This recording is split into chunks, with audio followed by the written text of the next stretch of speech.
Assalamualaikum warahmatullahi wabarakatuh.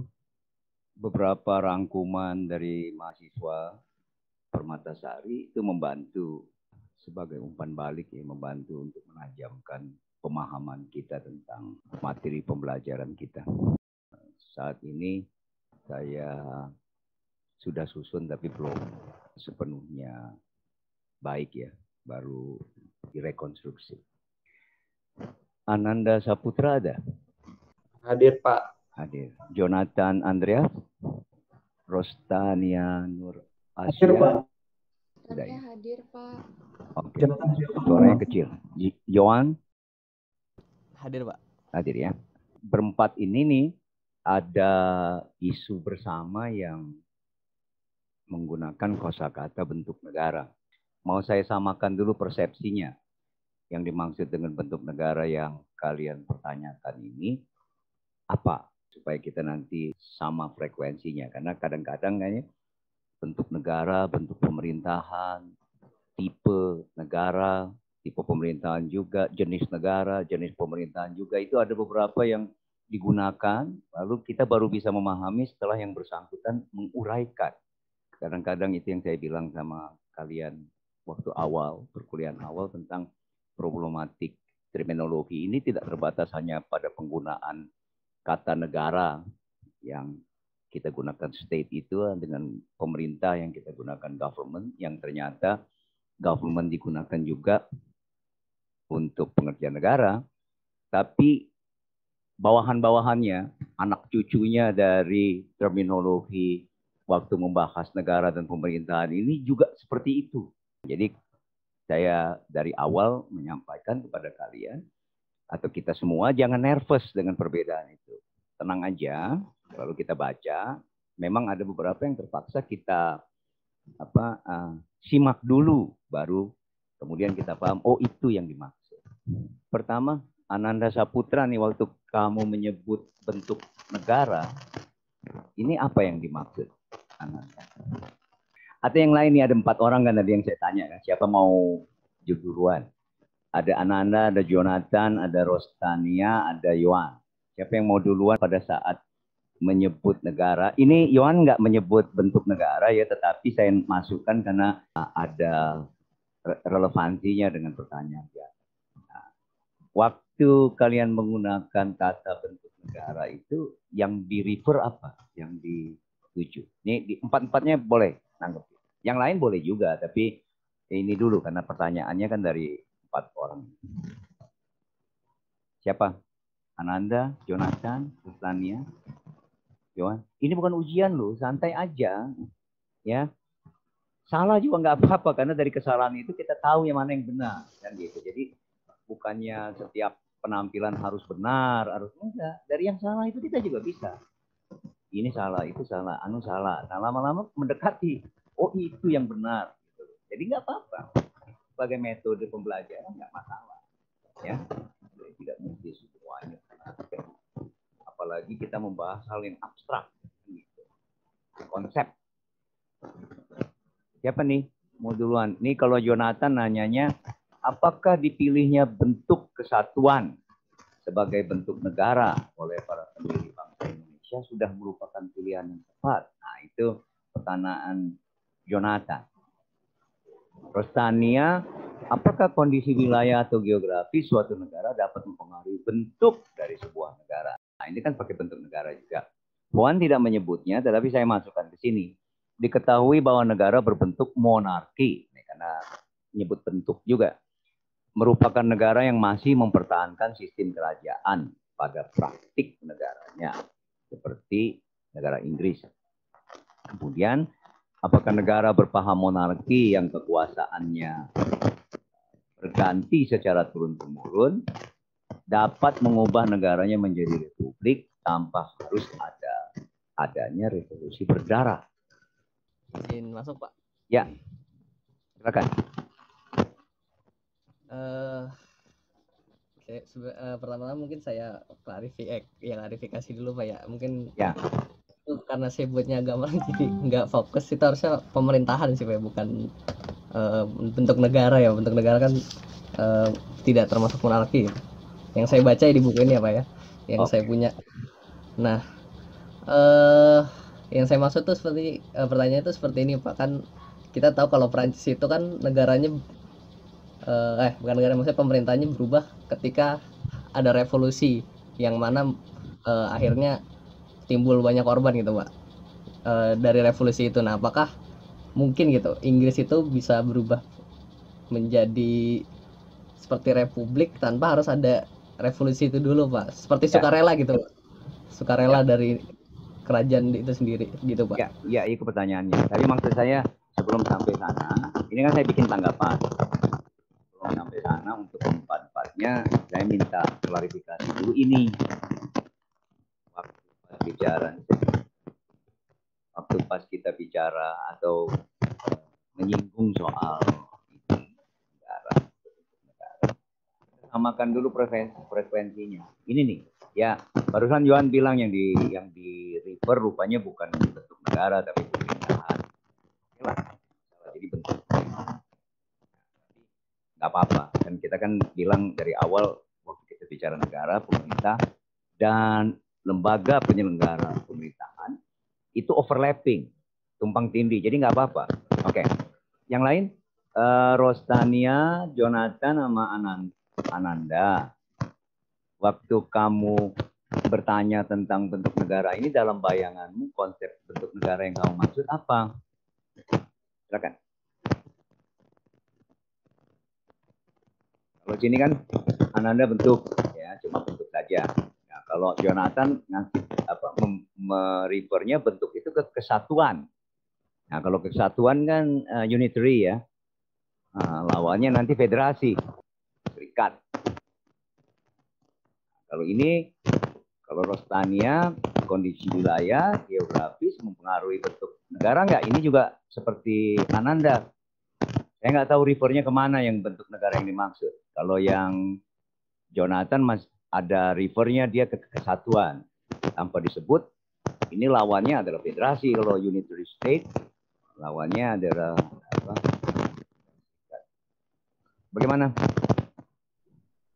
Oke, izin masuk Bapak. Ya, oke silakan. Kalau saya, bentuk negara yang saya maksud di situ yaitu bentuk negara kesatuan dan federal dari pertanyaan saya tersebut.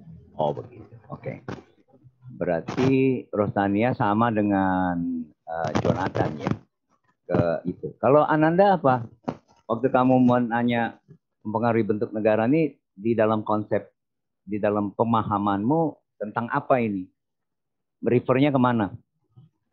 Iya Pak, Ya. tentang ke ini Pak, pembagian bentuk negara ke federasi sama kesatuan. Nah itu saya itu prefernya ke faktor-faktornya apa Pak. Jadi untuk membentuk negara itu apa aja faktornya Pak?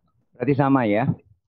Ya. Ketiga-tiganya ini refernya ke antara bentuk negara kesatuan, kayak NKRI ini kan, unitary state dengan bentuk serikat. Nah, berarti nanti yang Yohan ini agak beda, dia tentang bentuk pemerintahan yang dimaksud. Oke, tapi nggak apa-apa, udah dimasukkan ke sini. Nanti saya perbaiki lagi, saya share. Sekarang kan kita bahas dulu. Jadi tanggapan saya yang nomor 1 tentang pengertiannya. Nah, sekarang saya sudah dapat yang kalian maksud, negara kesatuan versus negara serikat. Jadi yang Wan agak beda, Wan. Nanti jadi, tapi nggak apa-apa kita bahas juga sekalian. Yang 3 ini persis sama. Kalau Ananda nanya faktornya apa?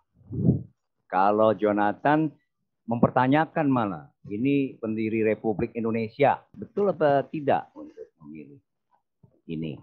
Lalu Rostania mempertanyakan bentuk geografis. Dan wilayah itu ada pengaruh nggak? Saya mulai menanggapi ya. Nanti saya perbaiki, saya kasih clue-cluenya.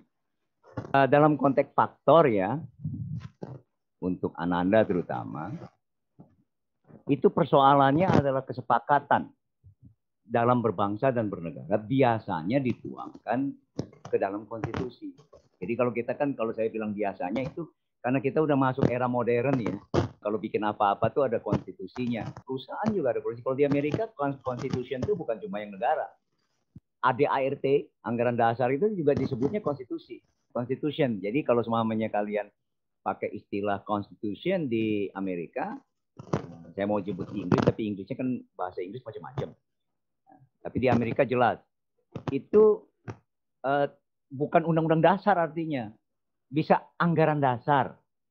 Jadi konstitusinya Persija misalnya bisa. Konstitusinya organisasi sepak bola. Kesepakatan ini dituangkan dalam konstitusi karena kita negara modern ya. Biasanya dituangkan di situ. Nah, dilihat di situ kesepakatan itu. Nah, lalu kedua faktornya kalau itu dalam konteks negara, kesepakatan itu kan ada sejarahnya belakang itu.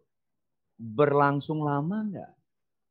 Nah, ada yang kalau dia naik turun gitu ya. Penuh keributan segala macam, itu pakai tanda tanya. Ini negara bisa berlanjut atau bubar satu saat. Negara itu punya sejarah. Walaupun sejarahnya terputus kayak kita Indonesia. Terputus maksudnya apa? Indonesia sebelum Hindia Belanda itu beda. Kan sering ya. Waktu 17-an Indonesia terus satu dijajah Belanda, lalu kemudian kita merdeka. Ternyata keliru. Kita dulu belum bersatu. Waktu Belanda datang belum ada Indonesia. Hindia Belanda, dia yang menyatukan kerajaan-kerajaan. Ya, walaupun menyatukannya itu bukan menyatukan baik-baik ya, dia jajah setelah biasanya negosiasi dagang. Kan pertama VOC dulu. Jadi bukan negara Belanda duluan. Organisasi dagang swastanya duluan.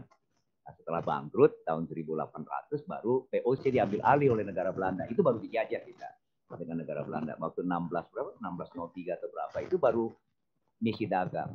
Jadi kalau seumpamanya ini pertanyaan hipotetis ya, maksudnya pertanyaan hipotetis itu pertanyaan akademik. Kalau kita tidak dijanjah oleh Hindia Belanda, belum tentu ada Indonesia. Mungkin yang ada Keraton Jogja, Keraton Solo, yang dari dulu udah ada itu. Kesultanan, kayak di Pontianak misalnya, atau di mana-mana. Bugis, Makassar itu banyak sekali kesultanan. Ada Raja Bone, ada segala macam. Nah kalau kita nggak dijajah dengan Belanda, belum tentu ada Indonesia. Yang ada adalah kelompok-kelompok itu. Sehingga saya bilang tadi, sejarah Indonesia ini sebenarnya terputus kalau kita menganggapnya, oh kita dulu jadi satu. Ya terputus gara-gara apa? Sebagian kita dicekokin istilahnya ya, dicekoki dengan cerita tentang Majapahit dan Sriwijaya. Itu terputus, nggak ada kaitannya dengan Indonesia sekarang. Nah, nanti bisa kita gali informasinya lebih lanjut yang Sriwijaya abad berapa? 6 sampai 11 12 Masehi gitu ya. Jauh sekali dengan Indonesia yang diproklamasikan tahun 1945. Malah itu kan yang menggembor-gemborkan tuh diantaranya Muhammad Yamin ya, M. Yamin. Itu sengaja digembar-gemborkan untuk menunjukkan pada dunia Indonesia berhak merdeka sebagai negara kesatuan, sebagai kesatuan negara. Karena sejarahnya ada. Kita pernah punya Majapahit, Mataram, maritim, kerajaan maritim. Kita pernah punya Sriwijaya gitu. Kalau orang sejarah betulan mengamatinya jatuhnya seperti mitos, seperti legenda. Kalian sekarang mempelajari itu dalam konteks real. Apa kaitannya Sriwijaya dengan Republik Indonesia? Jangan lagi itu. Perang Bubat sebagai misal. Antara kerajaan Pasundan dengan Majapahit. Itu nggak satu. Itu dendamnya orang kerajaan Pasundan, orang Sunda terhadap Jawa itu dari perang Bubat itu. Masih ada jejaknya sampai sekarang. Dia mau dilamar oleh anak raja Majapahit, ternyata bawa-bawaan dia tuh iring-iringan itu bukan bawa-bawaan untuk melamar, tahu-taunya senjata. Arsitek perangnya namanya ini Gajah Mada, Patih. Nah begitu sampai pakai itu dihabisi itu semua pihak yang tadinya mau dilamar perempuan Pasundan. Nah itu yang bikin dendam kesumat sampai sekarang itu. Sampai sekarang tuh maksudnya siapa yang mempelajari sejarah perang Bubat tahu itu. Makanya kalau di Jawa Barat, di Bandung gitu kamu cari deh Jalan Majapahit, Jalan Gajah Mada. Kemungkinan besar gak ada. Karena itu musuh bebuyutannya. Nah, itu masa lalu. Tapi itu yang terekam di dalam sejarah. Jadi jangan lagi seluruh Indonesia dari Sabang sampai Merauke.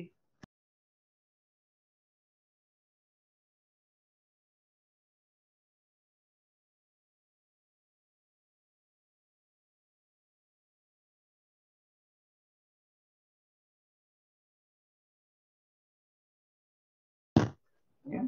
Itu ya makanya waktu pas Aceh mau misah sendiri karena dia menganggap Kesultanan Aceh Darussalam itu sendiri. Pernah punya hubungan diplomatik menurut klaimnya Hasan Tiro dengan kerajaan Inggris dan segala macam. Atau beberapa kayak di kerajaan di Jawa, Kesultanan Jogja misalnya katanya dulu kan beredar di viral itu ya, pernah ada apa surat diplomatik dengan kekhalifahan Utsmaniyah Ottoman di Turki. Nah seperti begitu. Sehingga kalau kita sekarang kalian diajak untuk belajar sejarah yang real nih, bukan yang hayalan, bukan yang itu. Ini sejarah kita itu pernah agak terputus sehingga kita sekarang sedang membentuk sejarah Indonesia. Sebelumnya pra-Indonesia. Nanti saya kasih juga linknya bahwa kata Indonesia pun bukan asli orang Indonesia. Itu sarjana dari Jerman. Universitas Berlin kalau nggak salah. Nanti saya cek itunya. Yang menggunakan Indonesia. Ya, kadang-kadang kita dikira satu dengan Malaysia ya. Malaysia apa-apa kayak gitu ya. Saya nggak bisa bahasa Belanda. Jadi Indonesia itu bukan dokumen asli Indonesia. Baru dipakai oleh Suwardi Suryadiningrat. Pas dia bikin, saya lupa terbitannya itu. Semacam koran lah ya. Koran buletin gitu. Menggunakan bahasa Indonesia. Nah, baru dikukuhkan waktu Sumpah Pemuda. Satu bangsa, satu ini. Sebelumnya nggak ada kata-kata itu.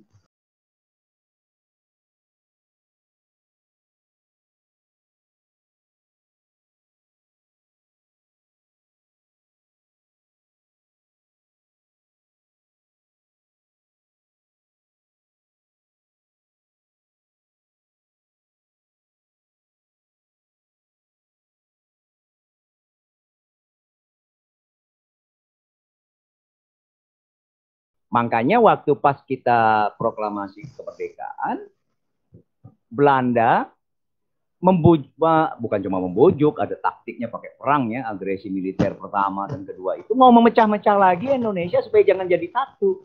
Kerajaan-kerajaan ya, unit-unit itu, nah lalu dibikin negara serikat yang negara Belanda sendiri ikut sebagai salah satu dari negara serikat itu. Kayak persemakmurannya Inggris, Commonwealth. Maunya Belanda itu. Jadi kalaupun seumpamanya merdeka Indonesia, jangan lepas dari tangan Belanda. Lalu yang Indonesia, yang Republik Indonesia, yang di Jogja itu. Kemudian yang diincar yang RI sebagai salah satu dari Republik Indonesia Serikat. Nah, itu nanti ceritanya di tema kedua. Nanti kalian akan saya akan ajak kalian untuk mencermati itu. Itu keselnya Belanda karena kemudian kita mengubahnya kembali menjadi negara kesatuan. Nah, ini sekaligus pindah ke ke Jonathan. Apakah pilihan negara kesatuan ini sudah tepat? Ini tepat enggaknya itu diukur dari ini. Dia stabil nggak secara nasional? Lalu berlanjutnya. Nah, kalau kita lihat sekarang dalam konteks NKRI, relatif kita stabil selama 75 tahun. Masih muda kalau untuk umur negara ya. Umur orang aja ada yang lebih dari 75 tahun. Masih stabil. Nah, walaupun pada saat awal ada pemberontakan bersenjata ya. Daerah-daerah. Itu kan ada yang tidak seketika ingin menjadi bagian dari negara nasional. Nah, ada yang namanya PRRI Permesta. Ada lagi Republik Maluku Selatan. Ada beberapa. Itu waktu awal daerah-daerah itu belum merasa Indonesia. Masih disatu-satukan seperti itu, ada beberapa yang masih ingin sendiri-sendiri. Nah, itu yang keinginan membuat Republik Indonesia Serikat.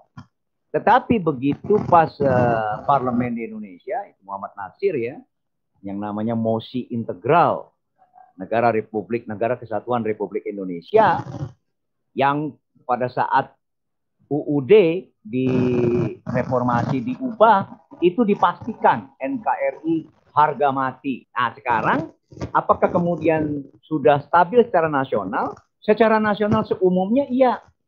Kecuali di beberapa tempat. Ya kita mesti mengakui bahwa memang ada terjadi. Seperti beberapa gejolak di Papua. Kenyataan. Ada yang belum ingin bagian dari Indonesia. Sebelumnya gejolak di Aceh. Ada yang tidak ingin jadi bagian Indonesia. Nah, tetapi secara keseluruhan kita masih jadi satu. Yang lepas itu Timor Timur, tetapi lepas itu juga karena dia masuk belakangan. Ada ceritanya nanti sendiri. Untuk dunia internasional, Indonesia dianggap aneksasi, mengambil alih Timor Timur. Kemudian suatu saat kita reformasi karena kita lagi lemah kan, dia mencuri waktu itu untuk memerdekakan diri. Itu merdekanya Timor Leste. Tapi dari awal dia memang bukan bagian kita. Ya, kita dianggap aneksasi waktu itu. Nah, beda lagi ceritanya dengan Papua. Papua juga agak belakangan, tetapi dari awal Papua itu sudah jadi sengketa antara Indonesia dan Belanda. Ya, cuma pas kemerdekaan Papua belum masuk, lalu kemudian tahun 1960-an ya lewat diplomasi juga ada semi perangnya, baru terambil alih Papua. Kemudian untuk Rostania, tadi untuk Jonathan ya nanti bisa didalami. Jadi apakah tepat apa tidak ukurannya itu Jonathan. Kalau dia stabil diikuti oleh semua orang segala macam, ya sudah berlanjut. Nah, kalau dia terus diganggu sepanjang jalan, nah itu ini pilihannya tepat atau tidak. Jadi bentuk risknya kita itu cuma sebentar dari 49 waktu habis konferensi meja bundar Desember. Kemudian tahun depannya, nggak sampai Desember, Agustus 1950, sudah balik lagi jadi negara kesatuan. Jadi cuma sebentar itu. Nah, tetapi memang ada beberapa pihak, pendiri Republik awal, yang memang preference-nya, kecenderungannya itu ke negara Republik Serikat. Terutama tokoh-tokoh daerah ya. Saya bisa sebut, tapi nanti nggak baik untuk ini ya.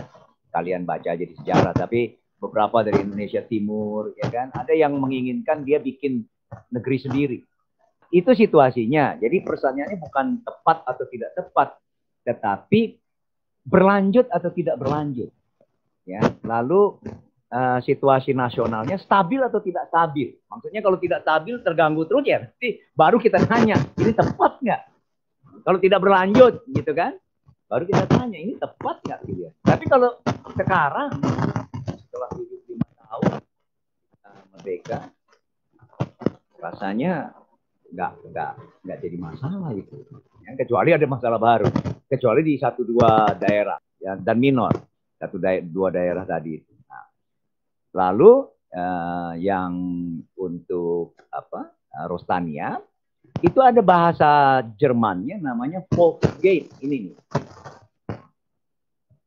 Spirit nasional, semangat nasional, nasionalisme, semangat rakyat, warga.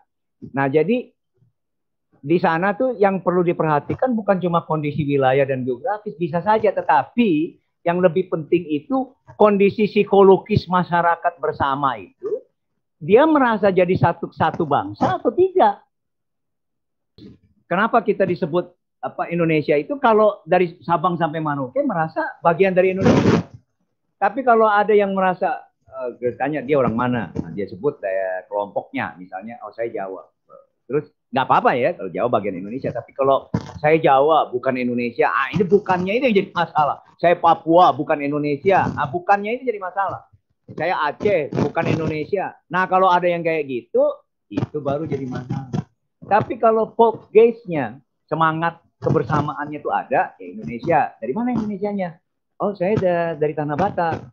Kan gitu. Tapi dia bagian dari Indonesia. Dari mana Indonesianya? Oh, saya orang Makassar. Saya orang Bugis. Saya orang Bali. Tapi Indonesia.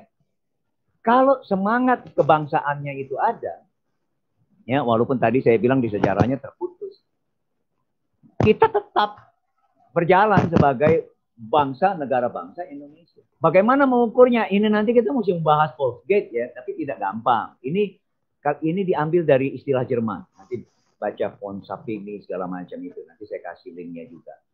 Semangat kebersamaan tuh kalau saya ilustrasikan dalam kehidupan sehari-hari itu seperti rumah tangga. Kalau dibilang cinta, ini bukan soal cintanya, tapi soal kebersamaan. Ada yang rumah tangga, suami istri, punya anak-anak, biasanya kan begitu ya. Sampai punya cucu, sampai meninggal, tetap dalam satu keluarga. Tapi kan ada juga yang cerai, ya, yang pisah. Itu kalau kebersamaan itu kayak begitu. Kita nggak bisa maksain orang semuanya mesti abadi sampai akhir hayat abadinya manusia. Ada yang tidak cocok, kemudian tidak lagi merasa perlu satu rumah, ya, satu rumah tangga. Nah, lalu berpisah. Volkswagen itu kayak gitu. Jadi apakah di dalamnya ada cinta bersama? Walau alam ya, saya nggak ngerti apa itu cinta, tapi pengen bersama. Tapi juga bisa kebalikannya pada saat pecah, ada kekesalan, kebencian, tidak ingin bersama. Jadi ukurannya untuk Indonesia itu, kalau banyak warga Indonesia merasa bagian Indonesia yang dari Sabang sampai Merauke, Indonesia berlanjut. Tapi kalau lebih banyak dari anggota masyarakat ini yang tidak merasa Indonesia pertamanya ya, tapi sukunya atau apa, nah itu baru ancaman kebersamaan. Saya tahun 1990 di Amerika, di Kentucky itu kan yang pemenang tender untuk sekolah. Jadi banyak sekali. Kita bilangnya ada kampung Melayu karena ada ratusan, 300-an berapa orang warga Indonesia di situ.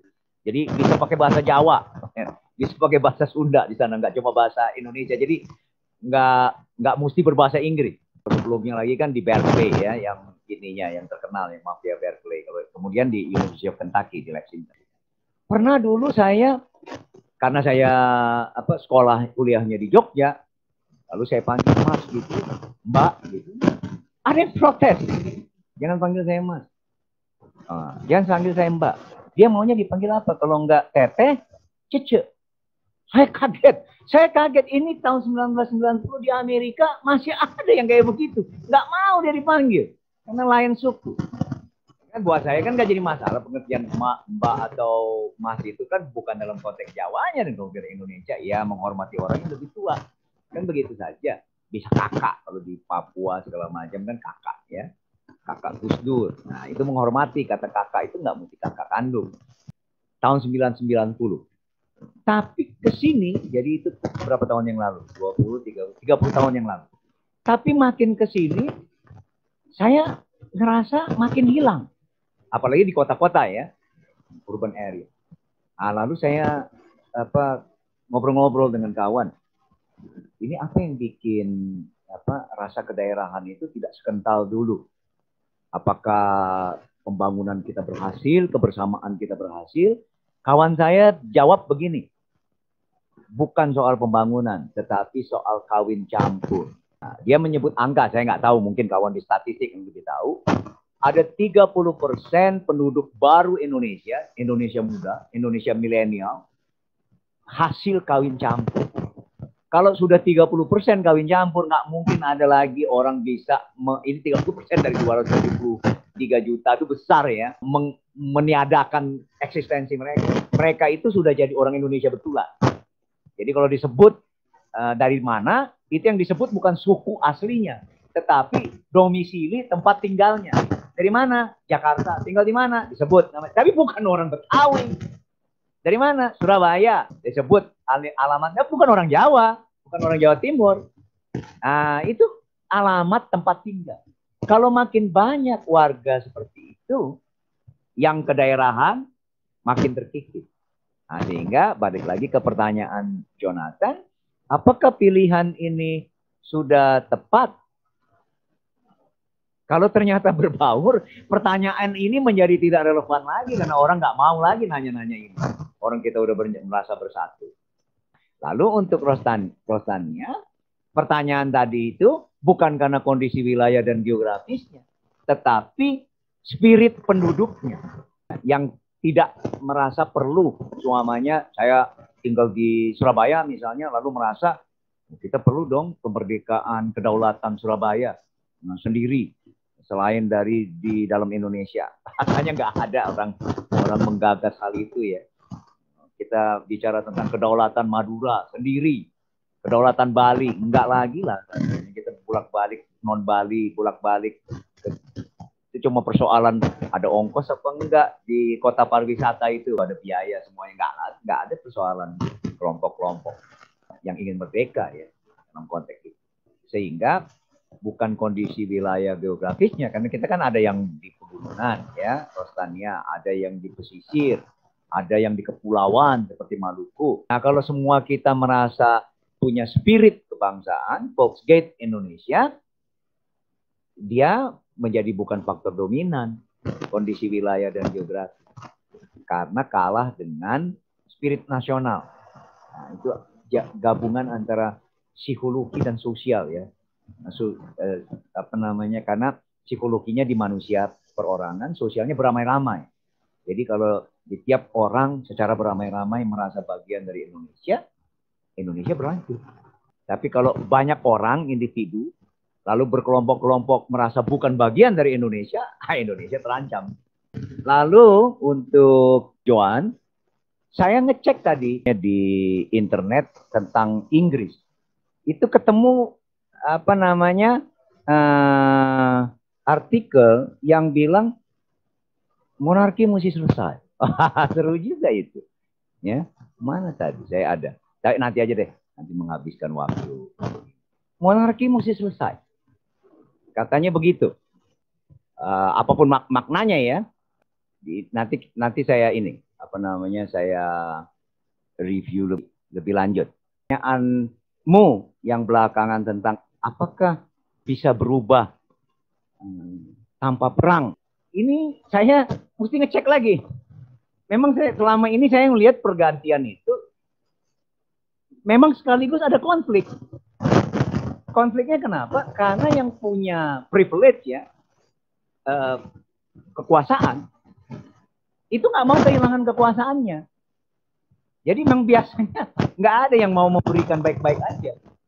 Kecuali terjadi ketegangan dan kemudian ya dalam ketegangan itu, kalau dalam teori ilmu politik kan ada beberapa kawan yang di ilmu politik. Perang itu juga salah satu cara menyelesaikan persoalan. Jadi kalau ngomong itu sudah tidak bisa, perangannya sekalian. Kayak orang berkelahi. Ini bukan berarti itu baik ya. Kenapa? Kalau sudah perang, ketahuan siapa yang lebih kuat. Siapa yang lebih banyak dapat dukungan.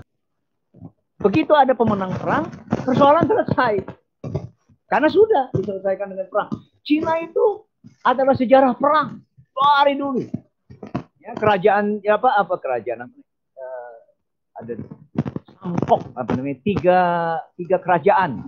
Cerita klasiknya Cina.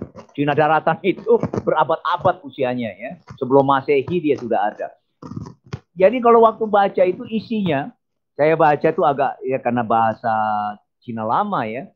Coba-coba terjemahannya ke Indonesia. Itu saya pikir ini apa sejarah Cina ini, kemana-mana perang terus antar kelompok segala macam. Tetapi rupanya itu proses menyatukan Cina daratan itu. Bayangin 1,6 miliar manusia. Ya kan, kita kan kalau 300 juta kita cuma sepersekian dari banyaknya penduduk dia. Nggak gampang kita aja kalau semamanya semua orang mau, setiap kelompok mau semaunya bisa bubar republik. Ini 1,6 miliar di Cina saja, Cina mainland, ya, daratan Cina. Pertanyaanmu, nanti saya cek lagi. Ini menarik juga, saya mau ngecek ada nggak ya yang perubahannya sukarela. Sama dengan kalau kamu kerja, lalu dapat duit banyak, lalu ada yang minta dong, lalu kamu kasih sukarela. Kira-kira mau nggak ya? Kan gitu. Ini kan kerajaan kan hasil dari turun-temurun. Begitu diminta, kembalikan dong. Mau nggak ya? Nah, itu kan pertanyaan. Orang mau bertempur dong untuk mempertahankan. Gitu. Dan kalau dipertahankan bukan cuma raja. Seluruh yang punya kepentingan dengan kerajaan, support kerajaan. Bukan cuma abdi dalam ya. Yang ikut dalam sistem kerajaan, itu merasa terancam privilege-nya. Ya, di Inggris itu kan ada parlemennya ada dua. Ada House of Commons, itu yang untuk rakyat, ya, rakyat kebanyakan istilahnya, rakyat biasa. Ada House of Lords, itu perwakilan untuk kaum bangsawan. Dua itu dia. Itu namanya bicameral, itu yang betul ya dia Inggris itu. Bicameralism. Karena Kelompok manusianya di sana 2. Indonesia waktu zaman Belanda mau dibikin 3. Ada Eropa, termasuk Jepang. Ya, nanti ada ceritanya sendiri kenapa Jepang masuk Eropa itu. Karena dia mengadopsi hukum Jerman dari awal. Waktu pas dia ikut ya, restorasi Meiji. Lalu ada Timur Asing, nah itulah Arab, India, Cina. Lalu ada pribumi. 3 penduduk. Kita punya 3 golongan. Jadi kalau suami nanti bikin perwakilan rakyat, kita trikameral. Dulu, tetapi setelah kita republik, kita hapus 3 penggolongan penduduk itu. Kita cuma punya 1 warga negara Indonesia. Di luar dari itu, warga negara asing. Itu aja. Jadi itu ada perubahannya setelah itu. Makanya kita nggak punya parlemen dengan beberapa kamar. Makanya nanti ada pertanyaan. Apa maksudnya 2 kamar di parlemen sekarang antara DPR dan DPD? Itu jadi pertanyaan. Tapi belum sekarang kita bahasnya. Karena apa? Kan ini warganya sama. Bukan ada 2 kelompok. Kenapa mesti ada 2 perwakilan? Di ini. Oh, satu kan wakil rakyat. Satu wakil daerah. Memangnya rakyat tidak di daerah-daerah tinggalnya? Memangnya wakil daerah bukan rakyat? Nanti saya udah mulai ngajak kamu untuk berpikir. Orang dia mewakili hal yang serupa kan gitu. Nanti kita cek ya. Kita cuma tahunya sekarang anggota DPR, anggota DPD. Tapi kenapa mesti ada perwakilan? Nah, itu nanti di tema berikut, di tema kedua. Itu soal negara. Apa bentuk negara yang tadi ditanyakan. Kemudian saya masukkan soal perubahan negara. Ini juga yang Johan bisa masuk ke sini, tapi perubahan pemerintahan maksudnya. Nanti saya geser ke bawah. Randy, ini oligarki dan monarki memiliki kesamaan. Ya, ini dalam konteks perubahan bentuk negara. Ya. Di mana monarki, ini kata di mana nih sekarang nggak dipakai lagi ini kalau dalam bahasa Indonesia setahu saya ya. Karena dia nggak menunjukkan tempat. Di mana kamu parkir, nah itu baru ada di mana. Tetapi di mana whereas dalam artian seperti ini nih, yang tidak menunjuk di mana, kita nggak pakai lagi. Kita pakai kalimat lainnya. Oligarki dan monarki memiliki beberapa kesamaan, yaitu misalnya atau apa. Nah, nanti cek dalam konteks itu. Nanti waktu kamu nulis di situ. Monarki dikuasai oleh kelompok kerajaan, seperti fenomena global terjadi saat ini di Thailand dan Myanmar. Saya nggak tahu yang Myanmar nih, karena kan kalau Thailand iya kerajaan bergejolak dengan adanya dorongan untuk mengakhiri kekuasaan monarki dan rakyat menginginkan sistem demokrasi. Ini saya kuning-kuningin karena ada beberapa kosakata yang punya pengertian sendiri-sendiri. Sistem demokrasi diterapkan bahkan dalam fenomena nasional DIY yang gubernurnya dipimpin oleh Sultan dari Kesultanan Yogyakarta. Ini ada kalimatnya sedikit.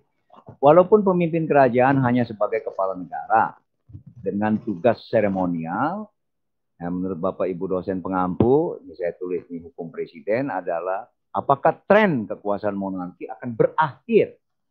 Ya, di mana ini kamu sebut lagi, di mana negara-negara menggunakan sistem presidensial. Ini saya kuningin lagi. Atau presidensial campuran. Nah, kenapa? Karena ini setiap kata yang dikuningkan ini ada pengertian sendiri. Ini tidak selaras karena pengertiannya beda-beda. Kalau oligarki dan monarki itu dalam konteks oligarknya itu monark. Kalau ini turun-temurun itu, kalau ini kan segelintir orang memiliki kelebihan privilege dari yang lain. Jadi bukan karena turun-temurun kerajaan, tapi segelintir. Bahwa kemudian monarki itu kamu anggap bukan demokrasi, ini tanda tanya. Karena nanti ada monarki konstitusional. Inggris itu monarki konstitusional. Ada ceritanya sendiri. Perubahan dari tadinya monarki absolut berkuasa mutlak menjadi monarki kerajaan, ya, negara juga yang ada konstitusinya, ada aturannya, sehingga dia menjadi monarki konstitusional. Dalam konteks monarki konstitusional, mereka itu mengklaim juga demokrasi, karena rakyat ikut dalam monarki konstitusional ini. Jadi kata ini tidak sejajar. Jadi bukan berarti kalau dia monarki pasti tidak demokrasi. Enggak, bukan itu. Dalam konteks sistem presidensial atau presidensial campuran, ini kalau dikaitkan dengan demokrasi, ini mesti dipahami bahwa dalam konteks demokrasi sistem pemerintahan itu bisa presidensial, bisa parlementer. Parlementer itu demokrasi. Dan bisa campuran antara presidensial dan parlementer. Jadi tidak mati kalau monarki hilang harus presidensial, tidak mesti. Bisa juga parlementer. Indonesia kan pernah dulu konstitusi RIS-nya itu kan parlementer, UDS parlementer. Demokrasi juga. Malah pada awalnya, nanti kita pertajam itu di tema kedua, yang menganggap pemerintahan yang demokratis kayak Hatta, Syahrir yang mukim di Belanda. Itu demokrasinya di Eropa itu, Eropa daratan pada umumnya. Itu sistem pemerintahannya parlementer. Bukan presidensial. Waktu awal kekuasaan di satu tangan presiden ini itu dituduhkan ke Indonesia itu sebagai cikal bakalnya fasisme. Soekarno itu pernah dituduh fasis dia.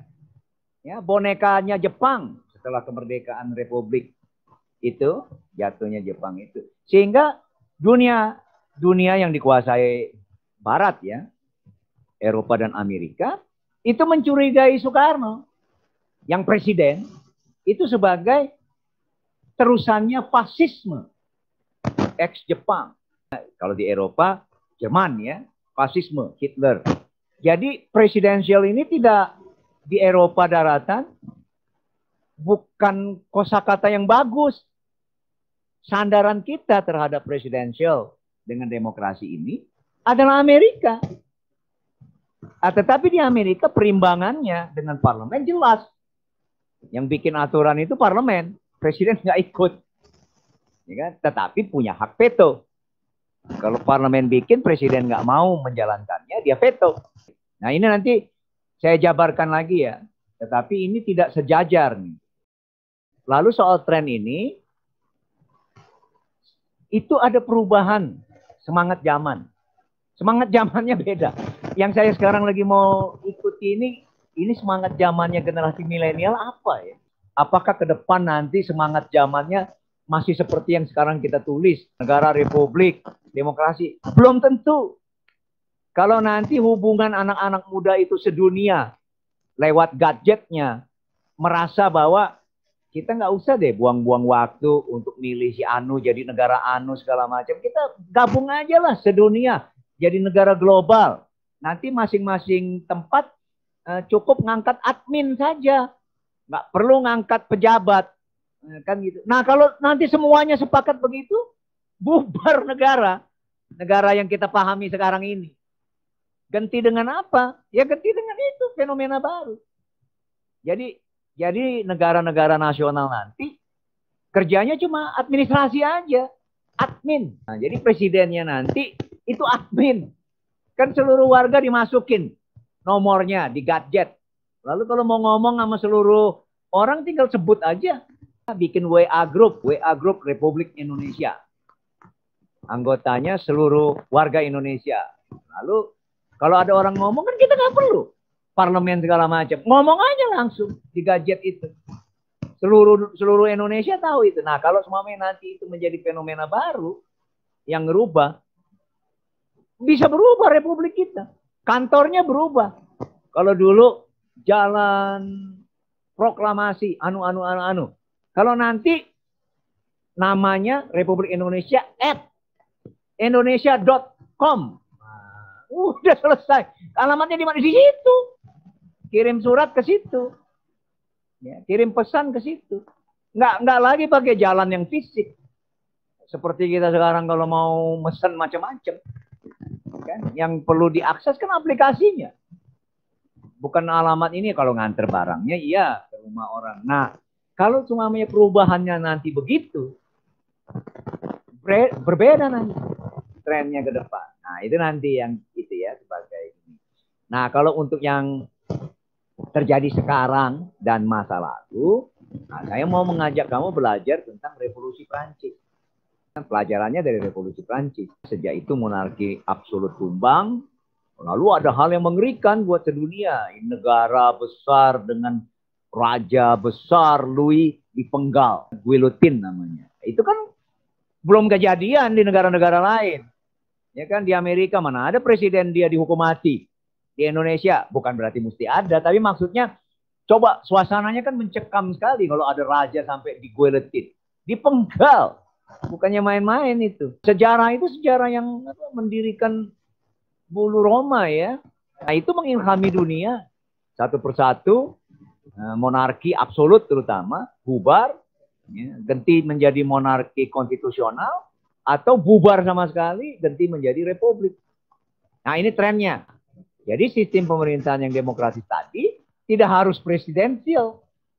Bisa juga parlementer. Bisa campuran dari keduanya itu. Campuran antara aspek-aspek parlementer dan aspek-aspek presidensial. Ada yang disebut semi bahasa Inggrisnya ya. Atau juga ada yang disebut quasi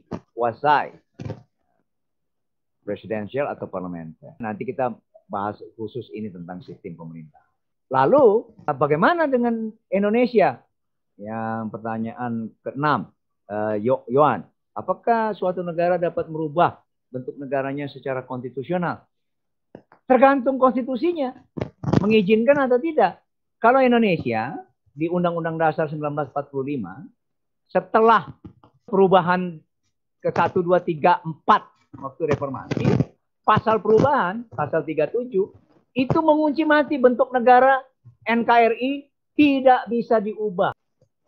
Itu Indonesia. Apakah seluruh konstitusi di dunia kayak gitu? Yang enggak, tergantung. Sebelum kita ubah, ini enggak ada nih yang NKRI harga mati, ini enggak ada di pasal 37. Tetapi kalau orang politik, ini bedanya dengan orang hukum. Kita menganggap pasal 37 itu orang hukum adalah patokan, mesti ditaati. Tapi kalau orang politik mah tenang-tenang aja, dia bilang, itu kan kesepakatan dulu. Nanti kita MPR misalnya kumpul lagi, dirubah aja dulu kesepakatan ini. Bahwa kalau ada kebutuhan segala macam, maka negara kesatuan pun bisa disesuaikan dengan, itu ya, jadi berubah lagi. Jadi kalau orang politik ininya beda ya, orientasinya. Dia kan melihat real dinamika kekuasaannya. Nah, sementara kita orang hukum, terutama hukum tata negara, melihat ya norma-norma patokan itu, norma-norma yang ada di konstitusi sebagai patokan bernegara, jangan dilanggar. Tapi kalau orang-orang politik, ya jagoan-jagoan pengubah, itu kan cuma kata-kata. Nanti kalau kita sepakat rame-rame, bisa kita hapus. Nah, itu dia perbedaan sikap. Kita komunikasikan dulu yang sudah ini atau mau itu? Itu ada agak beda sedikit di bawahnya. Oke, kita komunikasikan dulu yang barusan lewat tadi. Ada yang mau bertanya? Menanggapi? Sekarang saya harap sudah lebih paham ya perannya masing-masing. Saya dalam kuliah ini terutama seolah-olah ini lebih memberikan feed ya, makanan, feeding kepada peserta Permatasari. Ya, karena mahasiswa Permatasari sebagiannya non hukum itu perlu informasi tentang beberapa hal sebelum masuk ke diskusinya hukum presiden. Nah, sementara untuk mahasiswa FH Unsri, kalian lagi ditemani nih sekarang. 3 kali ke depan lagi, citasi kalian mestinya sudah mulai selesai. Karena nanti setelah UTS, kuliah kita adalah kuliah diskusi, kuliah seminar. Jadi ini sekarang lagi dikasih waktu, tenggang waktu. Boleh bertanya, boleh berini, tapi 3 minggu dari kemarin mestinya itu kalian lagi dikasih waktu untuk menyelesaikan baca. Jadi jangan ngira nggak ada tugas. Tugas kalian membaca dan membuat citasi. Kapan gilirannya? Setelah UTS itu giliran kalian. Sebelum dilanjutkan, ada pertanyaan? Saya lanjutkan ya. Ini soal sengketa perbatasan. Pasal 1 Montevideo, lalu soal wilayah yang sudah define ya, tertentu, kemudian terjadi sengketa. Ini sengketa perbatasan ini tidak membuat eksistensi negara naik turun, Rostania. Tapi ini cakupan ini nih udah masuk di hukum internasional. Jadi saya mesti menelusuri patokan hukum internasional. Dalam konteks umumnya, pengakuan yang dimaksud terhadap konvensi Montevideo terhadap wilayah ini tidak batal gara-gara ada sengketa. Indonesia ada sengketa dengan Malaysia waktu kemarin, waktu reformasi. Gigitan, Simpadan, lepas dari kita. Masuk ke Malaysia. Ya, itu kan nggak membuat Indonesia hilang dari permukaan bumi. Itu cuma ada beberapa tempat klaim kita yang tumpang tindih dengan klaim negara lain. Sekarang dengan Cina, Cina mengklaim Natuna sebagai bagian dari wilayah dia. Karena secara tradisi pelayaran dia Cina dari berabad-abad dulu sampai ke situ. Ya, makanya nama lautnya itu Laut Cina Selatan. Sekarang kita berusaha menggunakan nama lain.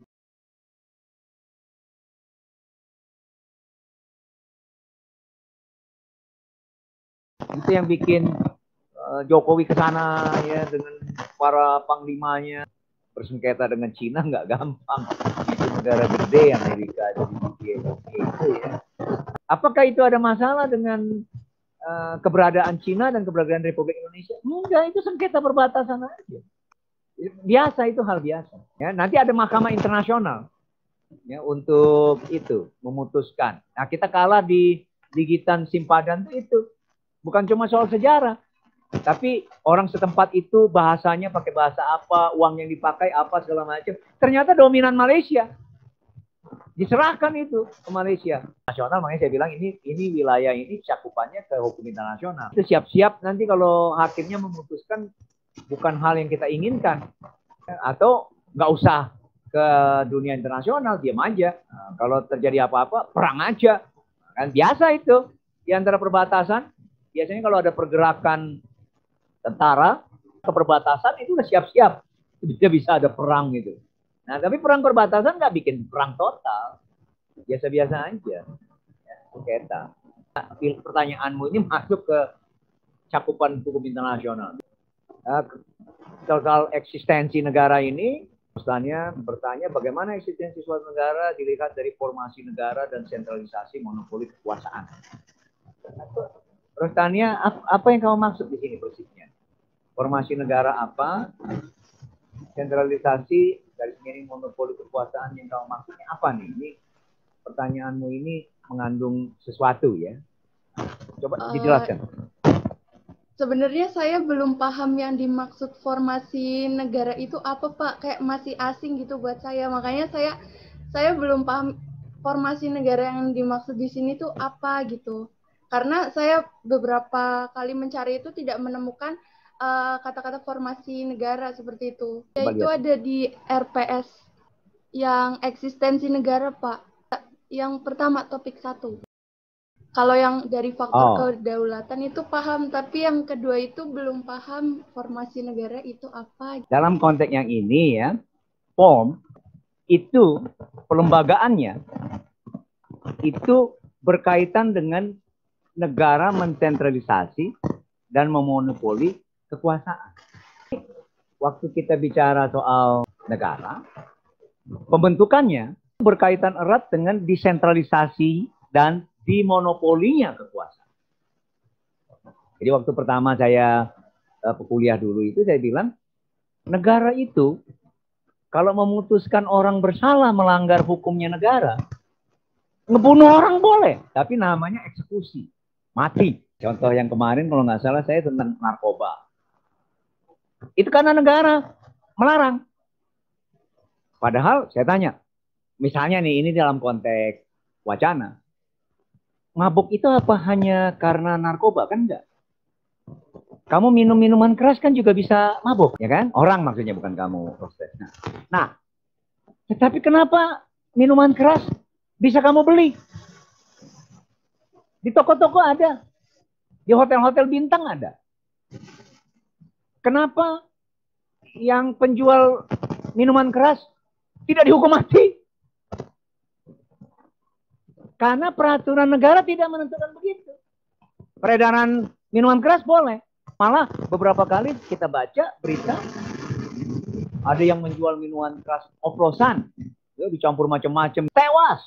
Tewasnya bukan satu orang, bertubi-tubi. Berapa kali kan? Ya kan, pesta miras, lalu sekian orang tewas. Nggak ada tuh yang dihukum mati.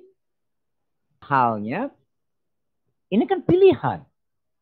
Jadi pada saat formasi negara berbentuk itu ya, dan sentralisasi dan monopoli kekuasaan dia, lalu dia negara menentukan ini boleh, ini tidak boleh, itu ada kekuasaan di belakangnya. Yang melanggar bisa dihantam. Padahal kalau semuanya kita berpikir analitik ya, kalau semuanya teler itu bisa selain narkoba juga dengan minuman keras, mestinya semuanya dilarang dong. Mestinya dalam pikiran. Tapi ternyata enggak. Yang narkoba ketangkep, dieksekusi, orangnya di mana namanya di Nusa Kambangan. Nah, kita nggak pernah lihat ada peredaran minuman keras dieksekusi. Nah, kayak gitu. Saya bukan pro kontra dengan persoalan, itu cuma contoh, Rostania. Itu cuma contoh ya, bahwa kalau kita bicara tentang negara, itu ada persoalan kekuasaan di dalamnya. Yang desentralisasi dia doang yang nentuin. Dia negara ya. Dimonopoli. Kan yang boleh mengeksekusi mati kan cuma negara doang. Kalau orang lain mengeksekusi orang lain itu namanya membunuh. Bisa dibunuh balik nanti apa bisa dieksekusi balik sama negara. Cuma negara yang boleh. Begitu dengan ada prosesnya, dengan putusan pengadilan diputuskan hukuman mati, dieksekusi itu kan dibunuh artinya. Tapi negara sah. Nggak apa-apa. Kalau orang lain nggak boleh. Kelompok lain nggak boleh. Ya, semuanya kita di kampung lalu memutuskan ya kan si Anu bersalah kita hukum mati, itu sekampung bisa jadi tersangka semua itu. Yang nggak ada, kita nggak punya kewenangan, atau sekeluarga karena ada anggota keluarga ngeyel terus gitu ya, lalu kita jatuhkan hukuman mati. Wah, jangan, sekeluarga itu ditangkap semua nanti. Cuma negara. Form yang saya maksud itu membentuknya, formasi pembentukan kayak gitulah ya. Kalau Ruth Manik, apakah eksistensi suatu negara bisa bersifat abadi? Wah, tidak ada yang abadi di dunia. Kalau orang yang suka cara filsafati, yang abadi di dunia adalah ketidakabadian. Tapi mungkin ada maksud tertentu, Ruth, yang kamu tanya ini nih. Ada apa nih dengan abadi ini? Apa ada hal tertentu? Ruth hadir. Ruth Yohana G. Manik. Hadir, Pak. Hadir. Mungkin ada suatu hal yang khas yang kamu maksud dengan pertanyaan. Kalau ditanya, apakah ada yang abadi? Ya nggak ada. Mungkin ada yang kamu maksud. Silakan, Ruth. Nggak ada sih, Pak. Cuman kepikiran aja kemarin kayak gitu. Oh, begitu. Oke. Jadi nggak ada yang abadi ya, Ruth Manik ya. Semuanya berubah. Ada beberapa negara yang pernah ada terus tidak ada lagi. Ada perubahan-perubahan. Oke. Lalu soal pengakuan internasional, Yohan. Nah, ini juga nanti sama dengan soal yang sengketa ini. Sepemahaman saya, ya, pengakuan dunia internasional itu saya nggak tahu ada disebut nggak mesti ada pengakuan berapa. Tetapi kalau ada negara lain yang mengakui, berarti dia punya hubungan diplomatik internasional untuk memenuhi syarat keempat. Tapi nggak ada yang seperti kamu tanyakan ini kebalikannya. Kalau ada yang tidak mengakui, apakah kemudian negaranya nggak jadi? Nggak pernah ada itu. Lalu pengakuan terhadap negara nggak perlu seluruh negara. Kan ada 200-an negara di dunia. 1, 2, 3, 4 cukup. Indonesia juga dulu gitu. Bukan seluruh dunia. Begitu 1, 2, 3 mengakui, itu artinya kita negara punya kemampuan diplomatik yang syarat keempat intervensi Montevideo. Ya sudah. Jadi tidak juga pengakuan seluruhnya. Nah, sehingga waktu kamu tanya kebalikannya, apakah kalau ada yang tidak mengakui lalu batal negaranya? Enggak juga. Kecuali yang bersangkutan itu menyatakan perang ya. Nanti perang. Kan? Menyatakan perang mesti dinyatakan. Tapi kalau kami nggak mengakui, lalu kemudian nggak berdaulat, nggak juga. Indonesia sampai sekarang nggak mau mengakui Israel. Kita nggak punya hubungan diplomatik dengan Israel. Ya kan? Nah, Saudi Arabia juga begitu. Walaupun di belakang layar, sekarang udah menjadi terbuka. Indonesia pernah beli pesawat tempur dari Israel, bawah tangan ya. Lalu kerajaan Saudi menghadapi musuh bersama yang namanya Iran. Itu punya hubungan erat dengan Mossadnya Israel. Tapi mengadakan saling mengakui terbuka, itu kalau diakui sekarang, besok mungkin terjadi jihad di sana, kerajaan Saudi bisa bubar.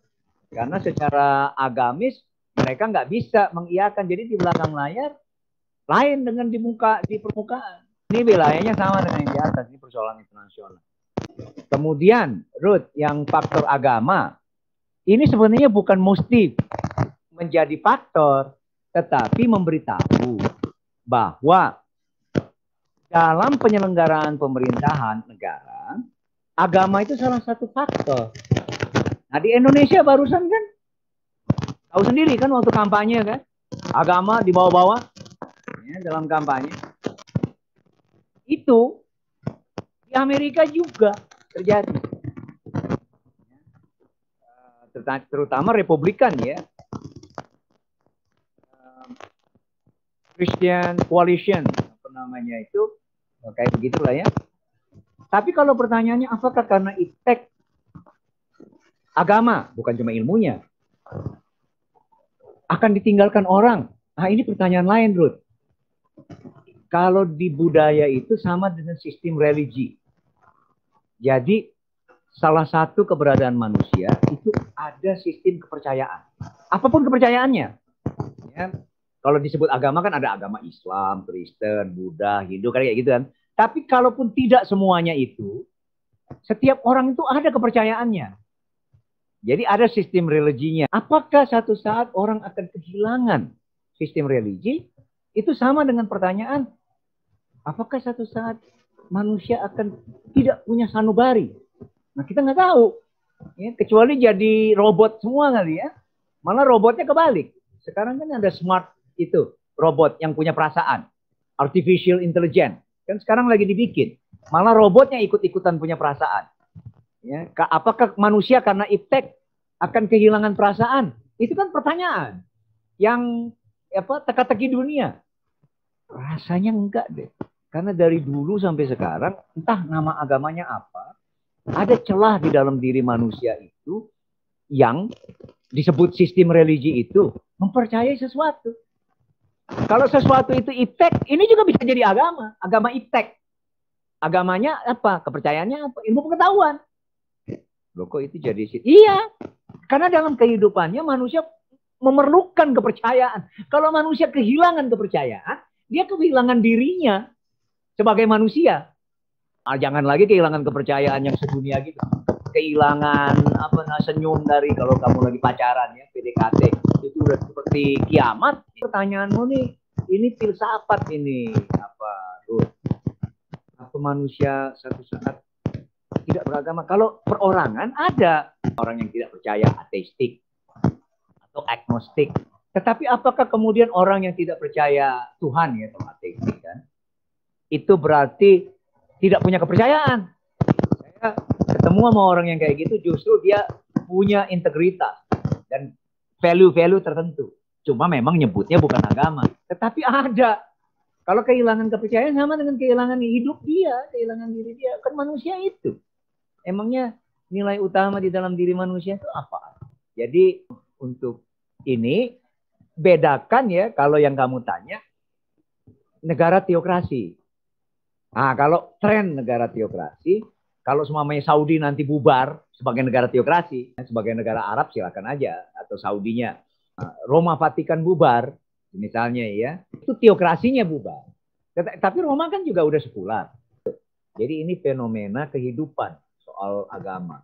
Nah, cuma di satu tempat agamanya tuh ini, tempat lain agamanya anu. Beda namanya. Tapi dia sebagai faktor, ya. Di satu tempat unsur agamanya tebal. Di satu tempat tipis. Orang udah teriak-teriak soal agama itu orang masa bodoh. Tetapi bukan berarti tempat itu sama sekali nggak beragama. Dia salah satu. Nah, kalau dikembalikan ke RPS kita, dia itu salah satu dari beberapa ya menyertai keberadaan negara. Jadi agama ini cuma salah satu. Nanti ada soal etnik. Ini kan nation ini soal etnik. Yang tadi kita singgung sedikit soal keberadaan Indonesia. Ya, kita sebagai bangsa. Ya kan, ini kan soal etnik. Ya, ada Austronesia, ada Polynesia, ada Melanesia. Dan sebagian kalau nggak merasa dia itu bagian dari Indonesia, misalnya ya, sebagian merasa lebih suku bangsanya atau apa. Nah, ini kan juga jadi faktor selain agama ya. Misalnya kayak kemarin, kalau di Indonesia kan yang mayoritas kalau suku bangsa Jawa. Ya, kalau agama Islam. Sehingga kalau dia Islam juga, Jawa juga, nah itu yang saya bilang, saya double mayoritas. Nah, tetapi kalau dia agamanya bukan Islam, lalu suku bangsanya bukan Jawa, nah itu double minoritas. Jadi tantangannya buat negara Republik Indonesia, kalau dia bukan Islam, lalu bukan Jawa, bisa nggak jadi presiden? Nah itu pertanyaan. Nah, itu nanti jawabannya pro kontra. Kalau orang yang bicaranya pakai di konstitusi, Undang-Undang Dasar 45, nggak disebut mesti agama tertentu dan suku tertentu. Nggak ada. Yang disebut semua warga negara Indonesia. Nah berarti kan agamanya apapun, suku bangsanya apapun, bisa jadi presiden.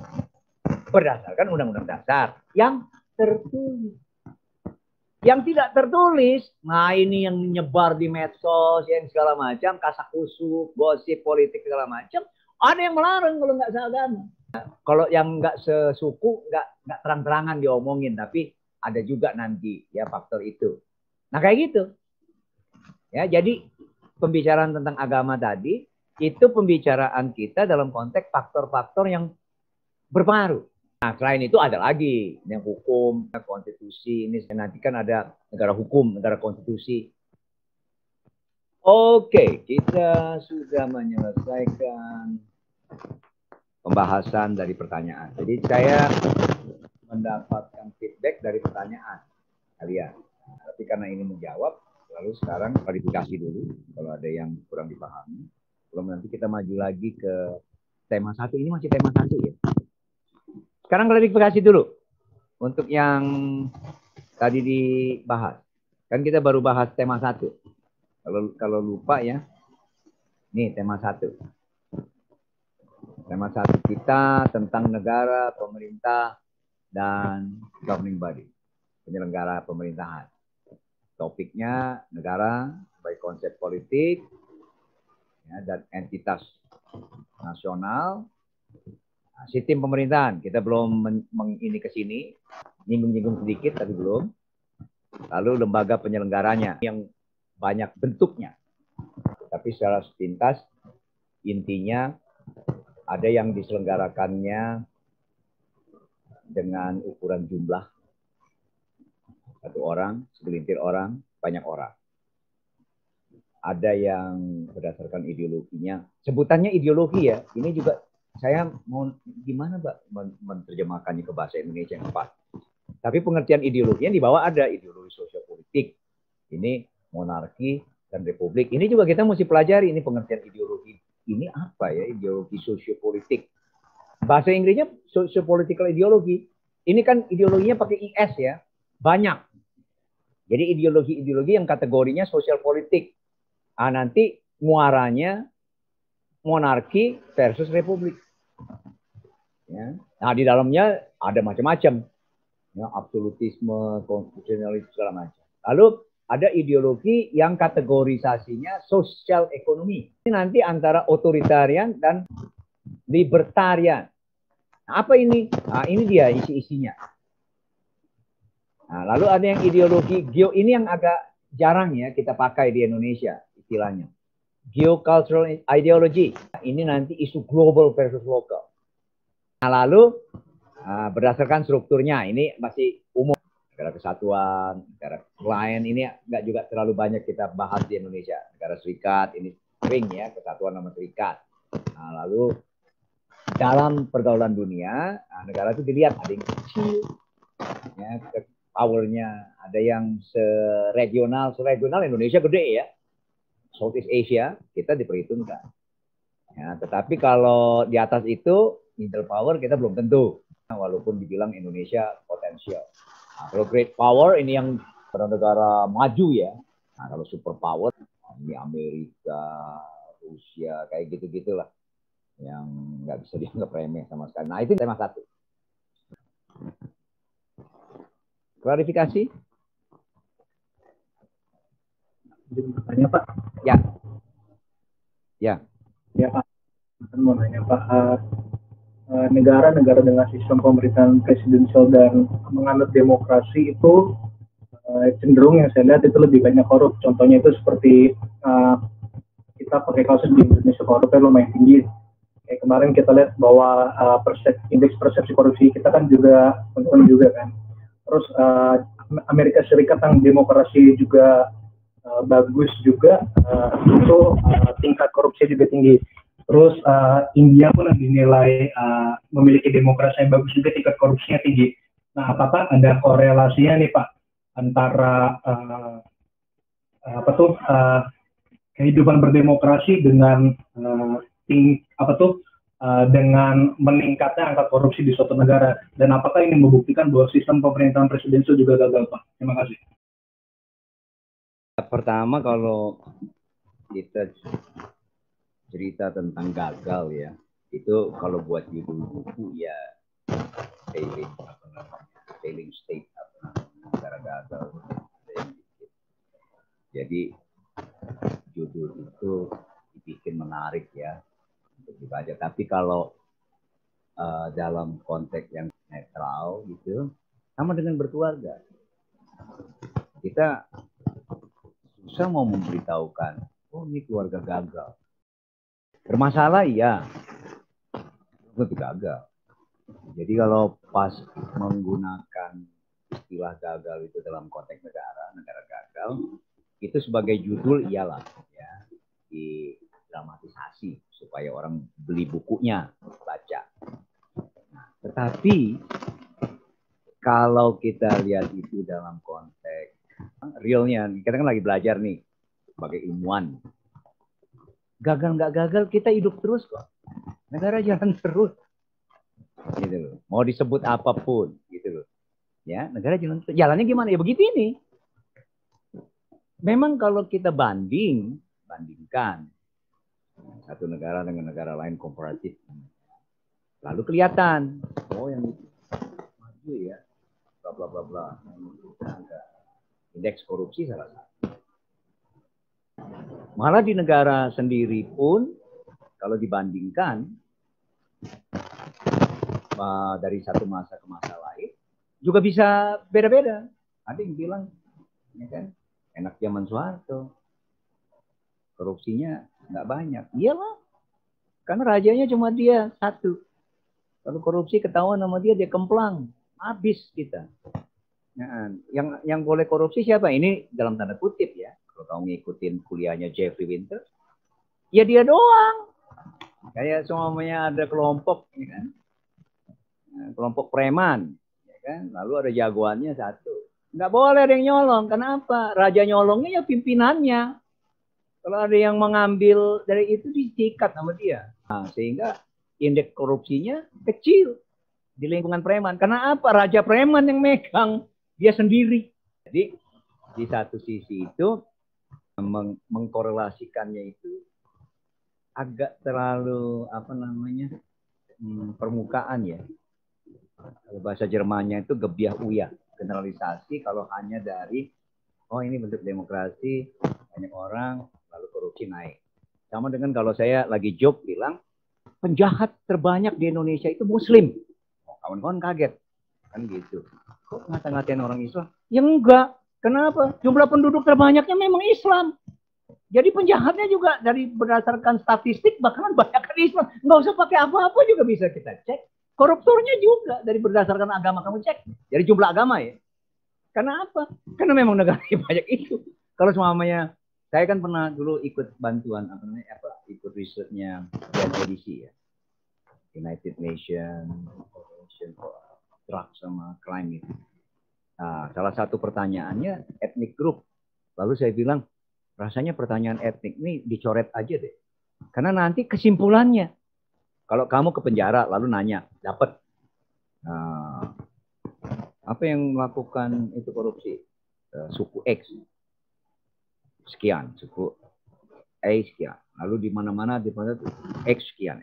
Lalu kemudian kita simpulkan bahwa suku X adalah pelaku utama korupsi di Indonesia. Kan gempar di dunia Indonesianya. Kok begitu nyimpulinnya? Memang benar angkanya. Ya. Kalau saya bilang, karena apa? Karena dari komposisi ininya aja ketahuan. Nah, jadi itu yang dia bilang, komparasinya itu sih nggak sesederhana itu dari bentuknya. Tapi apa yang terjadi di dalam itu? Kalau saya melihatnya itu proses dari tadinya monopoli sumber daya di satu orang, segelintir orang. Kan oligarkis segelintir orang. Ya, kalau yang otoritarian satu orang. Lalu begitu masuk ke demokrasi, lama lapar. Pengen punya mobil mewah, rumah mewah, perjalanan yang mewah, segala macam gitu loh. Saya nggak bilang bahwa korupsi benar. Tapi lihat dari sisi orang lepas dari suasana itu. Biaya dinas itu keluar banyak sekali untuk mobil dinas, rumah dinas, istri dinas. Ya, pergi haji pun dinas. Namanya Haji Abidin. Haji atas biaya dinas. Ya, Haji Abidin. Bagaimana caranya? Bikin kunjungan.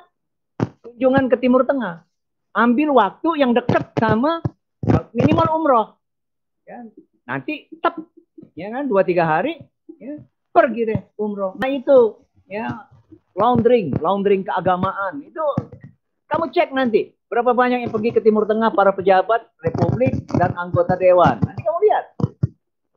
Itu pakai biaya siapa? Biaya dinas. Di Amerika, kalau kamu polisi, parkir mobil di depan tempat cukur rambut, barbershop, lalu kamu cukur rambut di sana, kita laporin, besok kamu dipecat. Kenapa? Mobil dinasmu itu mesti dikembalikan dulu ke kandang mobil polisi, lalu kamu pakai mobilmu sendiri ke tempat potong rambut. Kalau itu mau diberlakukan di Indonesia, kamu lihat waktu pernikahan. Bukan cuma plat hitam yang di sana ada. Plat hijau ada. Ya, plat merah ada. Itu semua biaya dinas. Biaya dinas dipakai ke perkawinan, keluarga, segala macam. Nah, kita belum sampai situ, Jonathan. Tetapi secara bertahap akan. Jadi kalau semuanya dihitung, saya bukan bilang itu betul. Tetapi ini ada nilai yang mesti diperbaiki ya. Rumah dinas, ada telepon dinas yang pakai sekeluarga semuanya. Lalu dibilangin, oh ini kan juga untuk melancarkan tugas. Mobil dinas dengan supir dinas menjemput anaknya. Memangnya anaknya pejabat? Bukan. Tapi nanti bapaknya bilang, atau ibunya yang pejabat bilang, oh ini kan juga untuk melancarkan kegiatan saya. Kalau anak saya nggak ada yang jemput antar, saya susah dong. Nah kayak gitu. Tapi ongkosnya ongkos dinas semua itu. Supirnya dinas, mobilnya dinas. Ya kan bensinnya dinas. Yang diantar jemput anaknya. Value kita belum sampai sana, Jonathan. Jadi saya nggak bilang seketika apakah gara-gara itu lalu demokrasi menjadi musuh kita. Bukan. Nilai-nilai itu kita belum tampak. Nilai-nilai pemahaman kita terhadap hak publik dan hak diri kita belum tampak. Itu mau di demokrasi bukan demokrasi tetap masalah. Jadi saya nggak ngambil itu dalam konteks perbandingan. Apalagi nanti menyimpulkan dengan salah, lalu mengatakan bahwa demokrasi tidak baik karena korupsi naik. Wow. Kalau kayak gitu nanti bentar lagi kita pindah aja ke namanya ideologi komunis. Kenapa?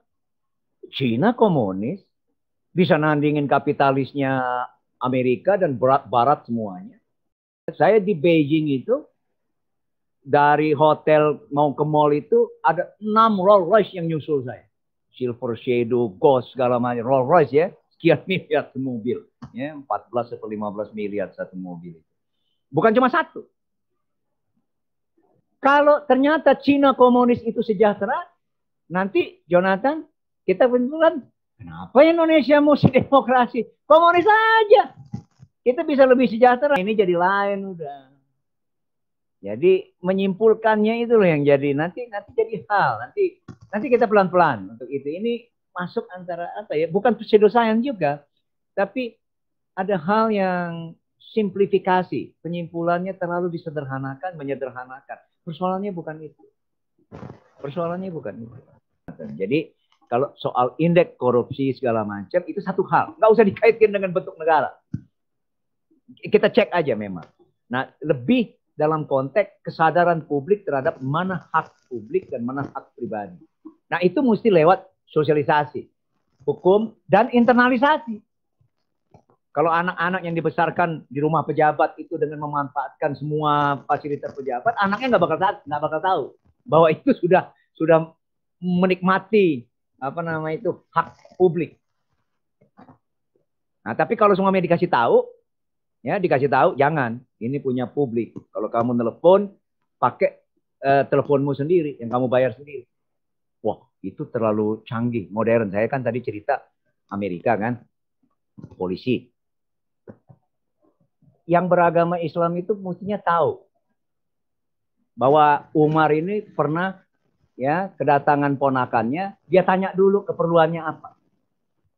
Kalau keperluan itu hanya karena hubungan dia sebagai paman dengan ponakannya, lampu sentir di rumahnya itu yang pakai uang dinas dari kehalifahan, ya gitu, nggak bakal dia hidupin. Lampu sentirnya. Siapa bilang itu modern? Itu dari dulu dia tahu.